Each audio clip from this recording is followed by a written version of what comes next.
No, I'm not taking any cabinet positions. Not that I've been offered any, but some really good people the president is selecting. You know,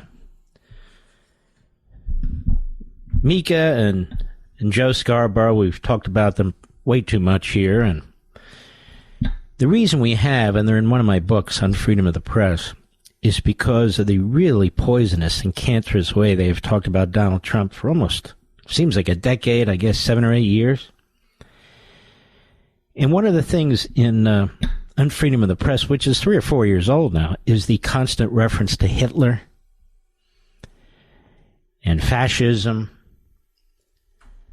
and the things that Donald Trump is and would do if he's elected president.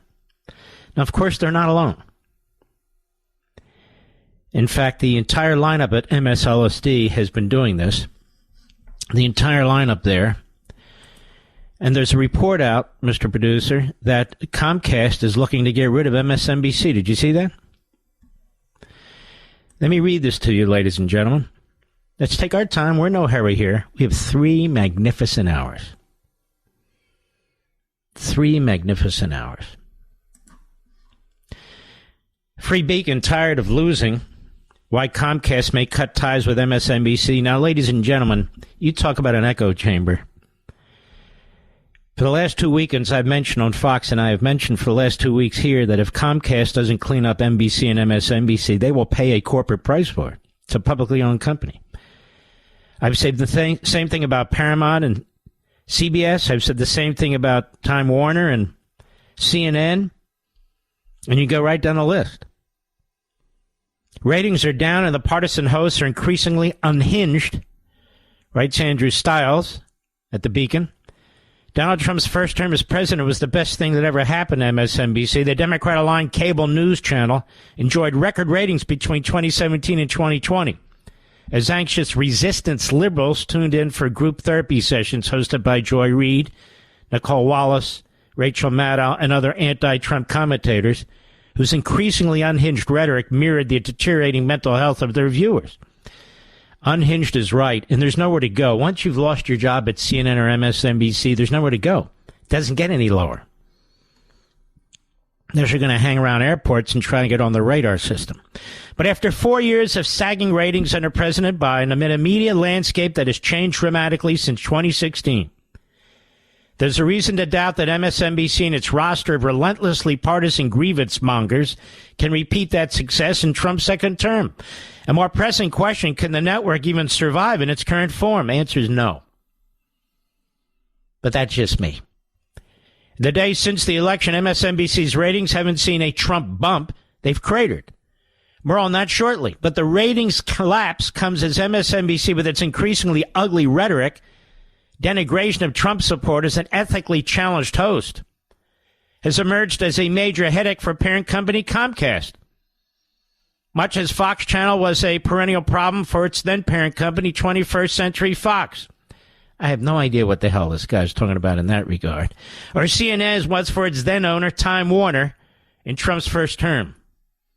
Furthermore, MSNBC's harsh partnership, and increasingly seen as a drag on its sister news operation, the supposedly nonpartisan NBC News, dogged by allegations of liberal bias, and continues to draw fewer viewers than rival ABC News. Now, Comcast's recent comments that it's considering spinning off its portfolio of cable channels suggest the company's owners, the billionaire Roberts family, would like to rid themselves of MSNBC and the accompanying bad publicity once and for all. Well, this guy was covering this thoroughly, and he does a decent job. Rather than quoting Puck's Dylan Byers, he would have quoted me. Right, Mr. Producer? He would have quoted me, warning Comcast that they can't keep this up. It's a publicly owned company, and investors are going to start showing up at these shareholder meetings. MSNBC is hardly the only liberal media outlet struggling to confront this grim reality. CNN is reportedly planning to fire hundreds of employees, scale back on ludicrously exorbitant anchor salaries. Who is John Berman, and why does he make more than $1 million a year? That is crazy.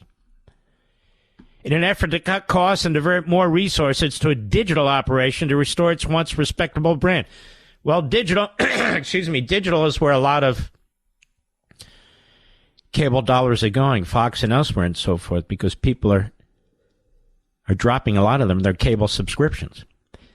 The beleaguered Washington Post conducted a round of layoffs in 2023. That's another paper. And Bezos, even though he's a liberal, is trying to save that newspaper. The owner of the LA Times is trying to save that newspaper. And they've all gone hardcore left. And there's just nothing there. The Washington Post traffic has dropped 60% since its peaked in April 2020, when lefty readers flocked to the website in droves for anti-Trump COVID updates.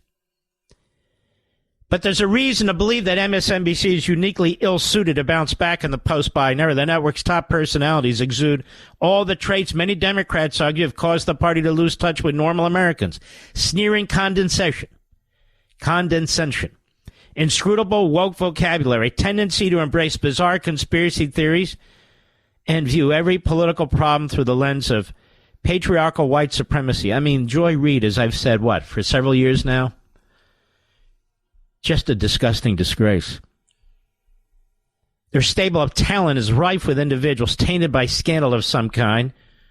Let's take a look. Rachel Maddow. Is this boring or is this interesting? I think it's interesting, don't you, Mr. Producer?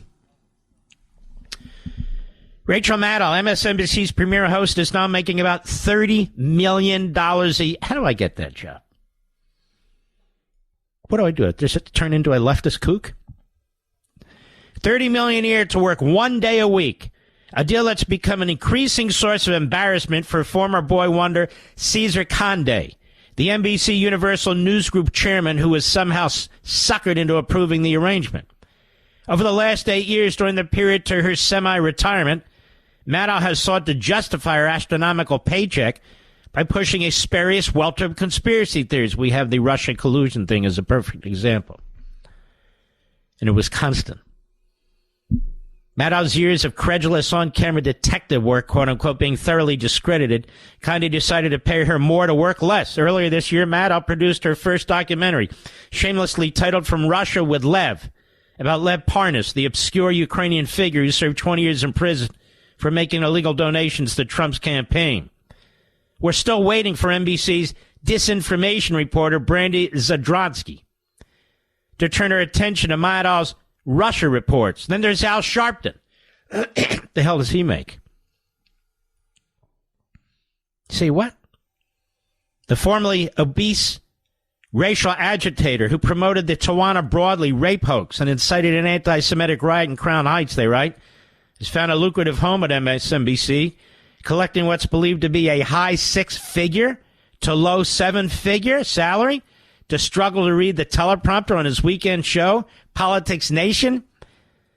He frequently appears elsewhere on the network as an expert on racial grievances and combating anti-Semitism. Seriously? And it goes on.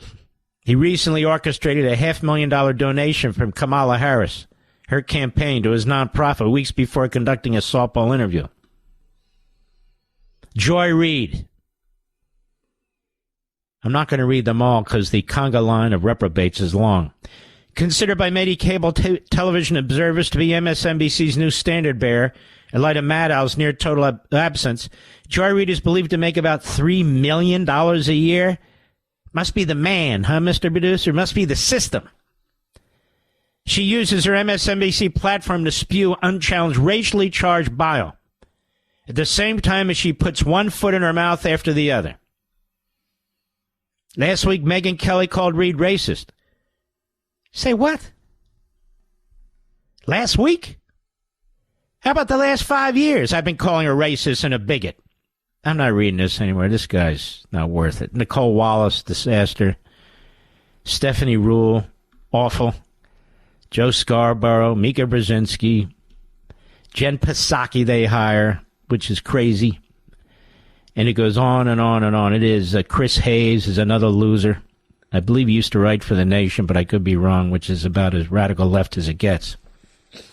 They probably love that publication in Russia. It was on the wrong side of the Cold War. So I read this piece. There's nothing new here. It just kind of sums things we've been saying over the years. This is really a MSNBC. It's just a so-called platform for never-Trumpers for un-American leftists, for a whole host, as I've said, of reprobates.